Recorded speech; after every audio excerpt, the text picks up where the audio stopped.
Ma'am, kalma muna. Matanong kita, ma'am. Ano pong ginawa niya sa inyo, ma'am May? Sige. Inom muna po kayo.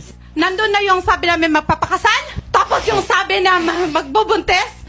We spend 500,000 to get pregnant. Pero ang masakit doon, don't make that because you're not a liar like you. Pinakakuha niya ho kayo pakasalan. Yes, sir. Tapos, sir, yung mga fruits na padala ko, dyan sa babae na yan napunta. Pangalawa, may Arabic food ako na galing sa Saudi Arabia. Even one piece of that. Dyan sa babae na yan nakita ko. Even the chocolate, everything, even my perfume. Pilipina ka rin. Huwag She is not involved with that. Yan. Sampang babae. Huwag kang mag-iyak. Pinagsabay-sabay po yun. Pinagsabay-sabay. Meron